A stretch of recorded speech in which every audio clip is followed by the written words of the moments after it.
I have spent some time pondering two questions that face us in Rotary International today. I was interested in reading President Holger's presidential message on page 1 of the August issue of the Rotarian magazine.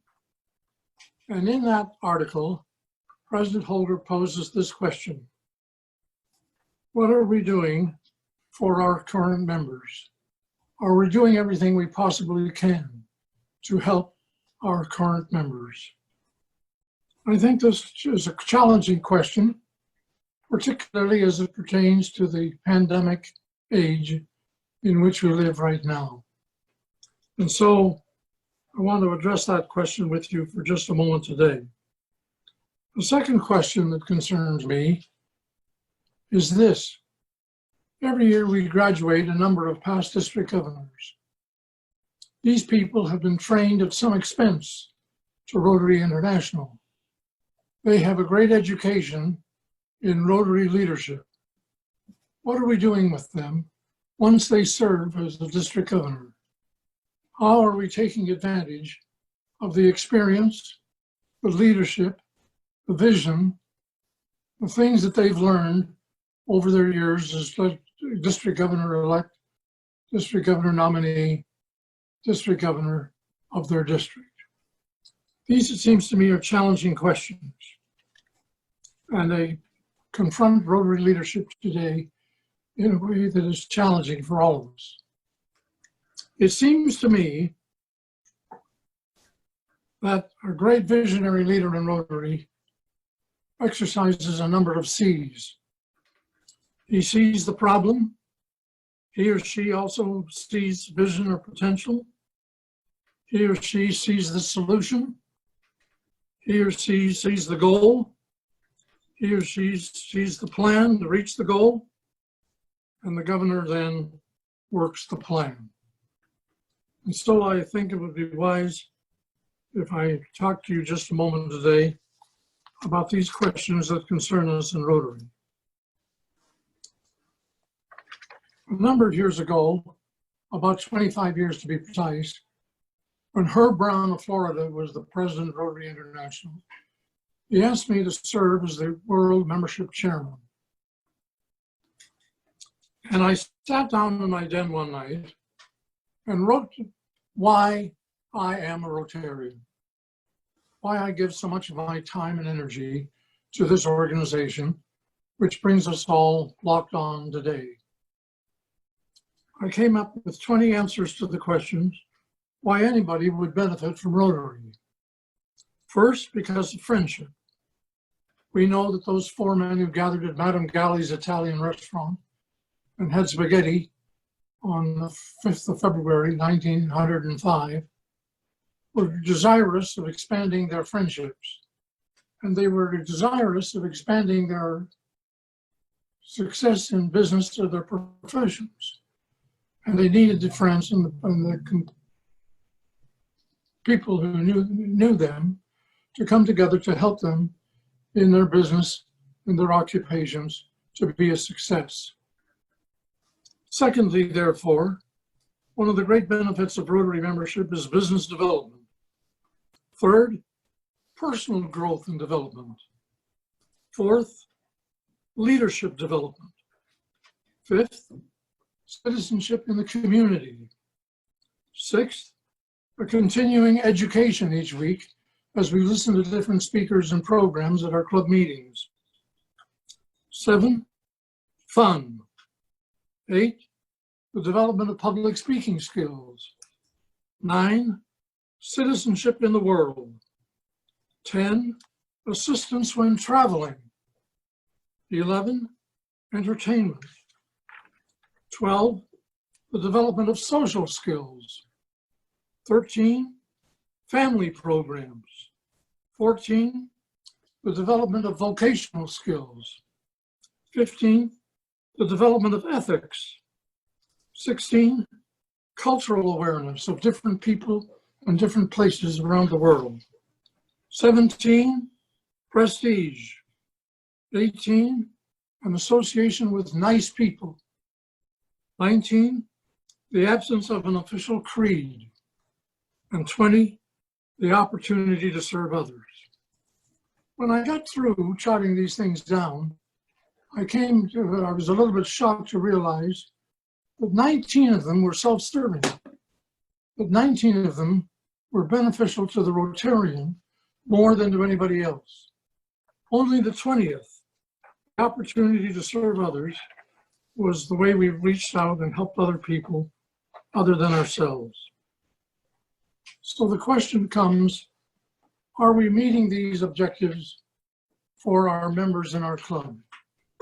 It's safe to assume that we will lose some members in this pandemic because when people don't come to a club meeting each week, it's easy to forget the idea of participating in a Rotary Club. And so it seems to me that we, the leadership of Rotary, have got to be concerned about how we do this. I learned this lesson the hard way, the meaning of vocational service. When I was a Rotary Club president, nearly 4.5 decades ago, there was in our club a man who had been the secretary and the treasurer of the club for many years.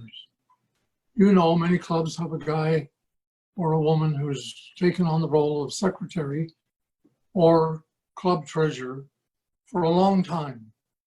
And because nobody else really wants to do the job, they do it. That year, our club was going to celebrate its 20th anniversary of existence. And we were planning a big festival, inviting our sponsoring Rotary Club members to join us in a community celebration of our club. But I noticed that our secretary-treasurer had not signed up to attend this event. And I went to see him one day and I said, Wayne, you're not signed up to come to the celebration. And he said, well, Rick, I lost my job and I really can't afford to buy a ticket, yet alone pay my dues. He was 56 years old. He was a pharmacist. And I said to him, thinking that it was the minimum I should do, Wayne, don't even worry about it. We will buy your ticket to the club celebration, and then you can come and participate.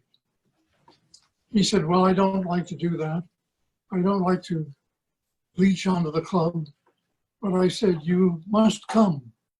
And then I thought, I know he was a big Oakland Raiders football fan, so I thought I'd get him a book about the Oakland Raiders and have the coach inscribe it and give it to him as a memento for his many long years of service as our club secretary-treasurer. Wayne came to the event. I thought that I had done my job. I was rather proud of myself that I had gotten this book for him from the Oakland Raiders. But pretty soon, Wayne stopped coming to the club meetings, even after the celebration. And I couldn't understand why, when we had done what I thought was a great deal in his behalf. There was in our club a physician who quietly said to me one day, Rick, he has cancer and he's not dealing with it very well.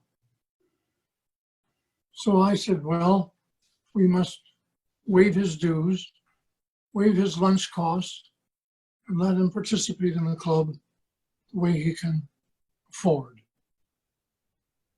Not long after that, Jack Singleton, the physician, and I sat in the front row at Wayne Rod's funeral.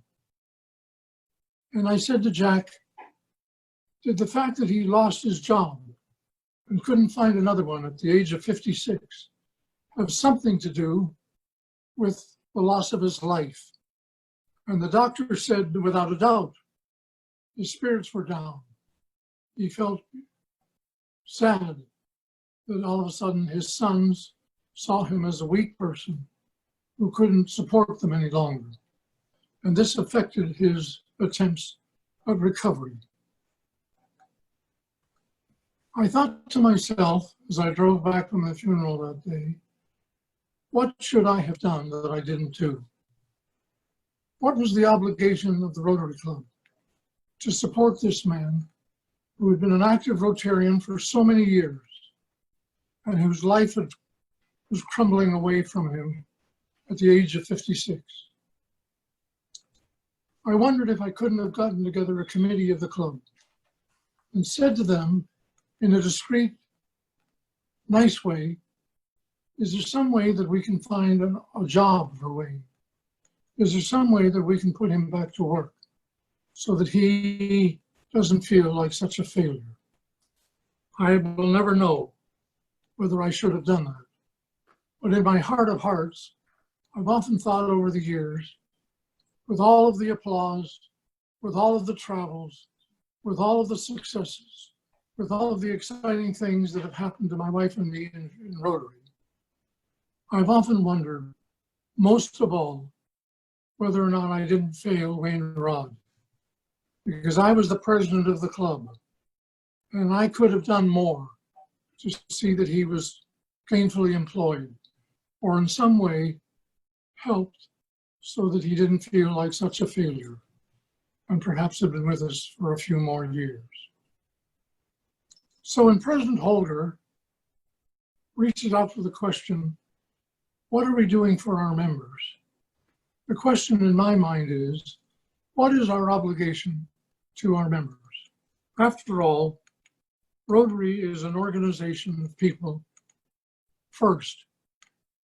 And in my judgment, as I wrote down these 20 reasons why someone would benefit from Rotary membership, 19 of which were self-serving, it seems to me that in this pandemic age in which we live, especially, we have an obligation to make sure that we're doing something to assist our members get through this. That somehow we are giving them the realization that being in Rotary is a great benefit, a great reward, a great opportunity. In the words of President Holger, Rotary opens doors and opportunities for each of us to serve. A number of years ago, a distinguished Rotarian wrote an article in the Rotarian magazine. He called it The Truly Human Man. It was in the May 1960 issue of the Rotarian that Albert Schweitzer wrote these words. Having occupied myself with the youth, since my youth, with the great problems of civilization and its survival, amidst the events which form the great adventure that we share in this world, I knew that there would have to be created someday associations of people aside from political parties, aside from every other kind of distinction, something solely to meet the ideal of the truly human man, which tries to judge as a truly human man, and who tries to act as a truly human man. I was first called to this post by my conscience. And as far back as the First World War, I began to study the problems of the survival of civilization, which I already felt was threatened. And at that time, I had this clear aim that there must be formed associations of people solely with the ideal of humanity. And the first time I heard of Rotary, it was a great consolation, and I said to myself, now they are beginning to do what is necessary for the future. And I have lived through this great concern for the future of humanity with my friend Albert Einstein, whom I knew for many years. And I know how much he too was waiting for a great movement. And now this movement has come in Rotary, and we shall fight on while remaining profoundly human. It seems to me that more than ever before in our history, Rotary has a great opportunity to reach out and create in its membership a greater humanity than ever before. I'm of the view that Rotary allows us to engage in the most exciting association of business and professional people that we will ever know. It is important for us to be engaged in our secular activities, It is important to be successful in business or the professions or vocations or occupations or whatever it is we do for a living. We have families to support, children to educate, mortgages to pay, car payments to make, retirements to plan for, and all of the other costs of living that each of us engage. But all of those things sooner or later end. What doesn't end is what we will take with us when we leave this life. The opportunity to serve humanity, the opportunity to be involved in the business of mankind. It is the only business that we will take when we leave this life. It is the most important business that any of us will engage. And Rotary gives us the opportunity to be engaged. So what should we do? What should we do to make sure that our members are being involved? We can have retention committees in the club so that if somebody says they want to quit the club, we go to see them and call on them in person if we can, to make sure that they know that they are wanted and needed in the Rotary Club.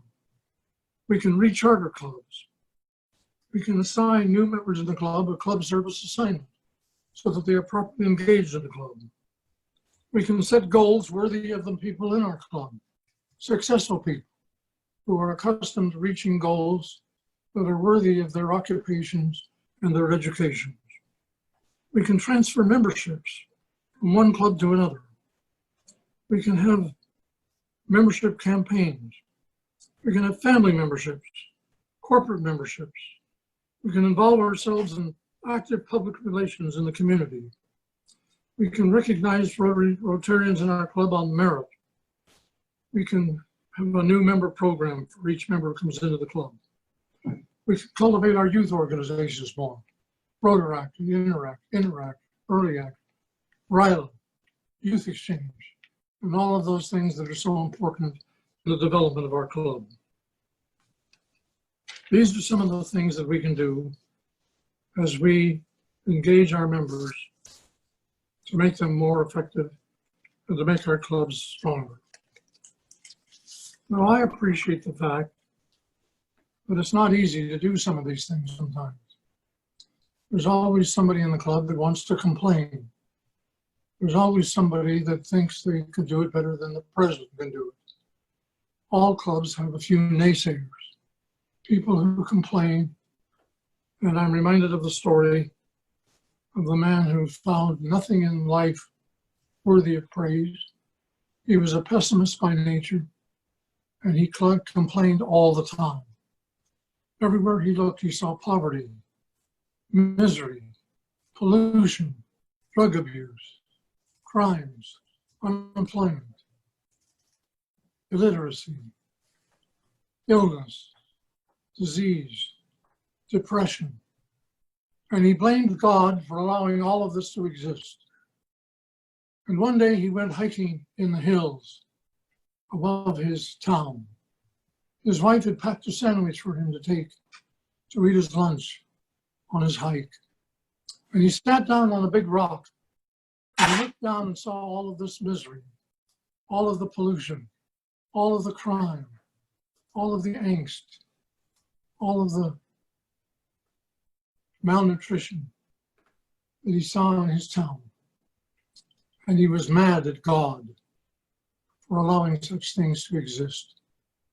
And as he began to eat his sandwich, he was shocked to find that sitting next to him at a big rock right beside his was God himself, about to have his lunch and his sandwich. And the man said to God, "Could I ask you a question? Surely, my son, you see all this down there? All of the crime, all of the substance abuse, all of the unemployment, all of the disease, all of the misery, all of the pollution, all of it. Why do you allow such things? Why don't you do something about it?" And God put his sandwich down and looked at the man and said, "I did do something about it. I sent you." So it is that I have always believed But God has sent each one of us to be involved in his work on earth. And it is important that in doing this, we pay attention to the members of our own club, that we are servicing them well, that they are getting something of real satisfaction out of their Rotary membership. Finally, it seems to me that we need to find ways to better serve with our past district governors. These people have been highly educated in Rotary work, and every year so many of them are lost by the wayside because we don't give them anything else to do.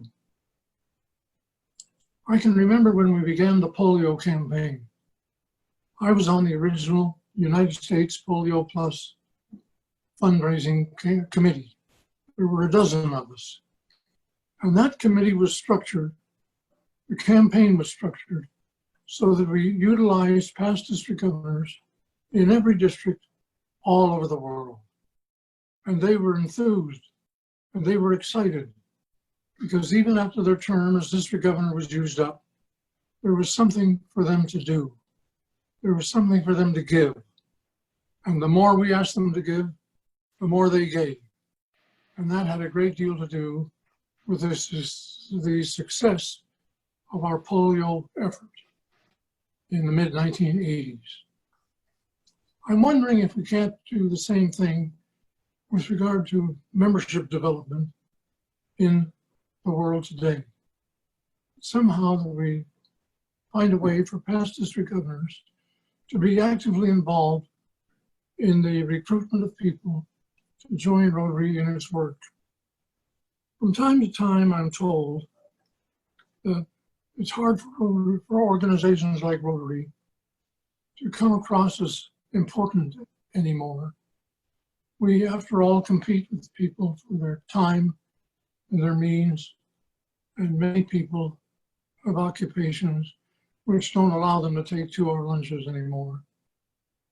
But I'll never forget a snowy, cold, wintry night in Sofia, Bulgaria, 1 week before Christmas, December 18th, 2001, just a little bit after 9/11.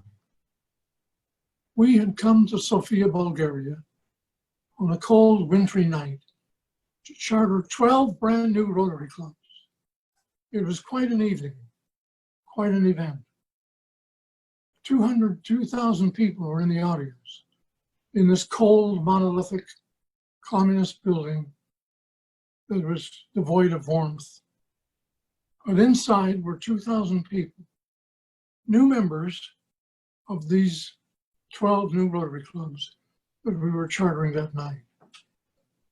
And each new club president came up and stood beside me, and I handed the club president the charter for his or new Rotary club. And then all of a sudden, the new members of that club would stand up in the audience and cheer their new president and their new club. Finally, we came to club number 12. And there stood in front of me a young, what I thought was a boy, thin, very young, and a little bit nervous. And I looked at him for a minute. And I thought to myself, how could he possibly be the president of Rotary Club? And I said, where are you from? He told me the name of the town, whence he'd come. It didn't mean anything to me. How long did it take you to get here? Mr. President, my club members and I drove 18 hours in order to be here tonight. Why? How old are you? He looked down at the front ground as if he told me the answer, he was afraid that somehow I wasn't going to let him be president of his club. And he said, President Rick, I'm 24 years old. And then he quickly added, but I promise you, I will be a very good club president. Why? What is it about Rotary that interests you a 24-year-old in Bulgaria. What is it about our organization that brings you here tonight? President Rick, my generation wants to do something. We want to make a difference. We want to make a contribution. We believe in doing something to help others. And somehow we know that that will help ourselves. And so I didn't know how I was going to do this. But I read in the newspaper about tonight that you were coming to charter these new clubs. And I ran into my parents and I said, look, this organization is doing what I want to do. This is what I believe in. I want to join. I want to be part of this. I put my arm around him, handed him the charter of his new club, and I said, God bless you.